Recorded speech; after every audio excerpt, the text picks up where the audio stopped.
especially in the winter. So have a plan in place to, you know, reduce the population of mice in your house. If you have a real bad issue in your kitchen, say, you know, maybe you shouldn't be processing there until you can control the issue if you have a mice problem. So you just need to be aware of any other things around that could cause contamination. So I keep talking about cleaning, and I just want to elaborate a little bit more on that. You want to consider how you will maintain a sanitary operating environment. So when you're processing the food, how are you going to handle dirty equipment? Do you have space in your kitchen so that you can separate clean and dirty equipment? Are you able to properly clean and sanitize? How will you handle dirty utensils prior to washing them? And how will you handle cleaned utensils after washing them? I'm going to talk about what cleaning and sanitation mean in a moment, but you know, you need to think through the process and how you might make it flow easier so that you don't have risk of contamination with clean and dirty utensils right next to each other.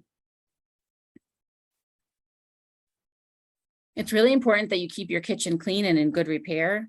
And what I mean by that is just inspecting non-food contact surfaces regularly. Look at your floors, your walls, your ceilings. Do you have a fan? I know, you know, circulating fans on the ceiling can, if they're not cleaned often, can accumulate layers of dust on the top of the blades. You know, is that something that's running all the time in your kitchen? So look around. Are light fixtures, you know, clean? Are there things that can drip from, like, if you don't have adequate ventilation, you know, is there condensation that's going to drip into the food? These are things that you just want to think about that are non-food contact surfaces. And you want to prevent anything from building up so that it doesn't become a contamination problem. To also think about your food contact surfaces. And these are, you know, the spoons or the bowls you're mixing the food in, or maybe if you have a table that you're preparing food on, is it touching the table? That's what I mean by food contact surface. And it's important that these be non-absorbent, corrosion resistant, so that they can withstand being cleaned and sanitized. And you want them to be smooth, durable, and easy to clean.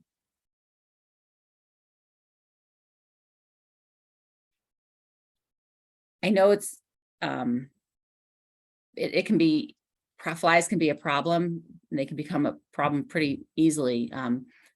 So you want to take measures to exclude pests from your kitchen if you're processing. Make sure your screens are don't have any holes in them or are adequately closed so that pests stay outside.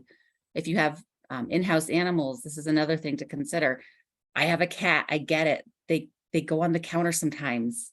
I'm not processing food for people in my kitchen though. So, you know, if you have in-house pets, you need to consider how you're going to exclude them from the kitchen while you're processing. You know, they don't need to be out of there all the time, but you want to make sure while you're processing food for sale that they're excluded from the kitchen area.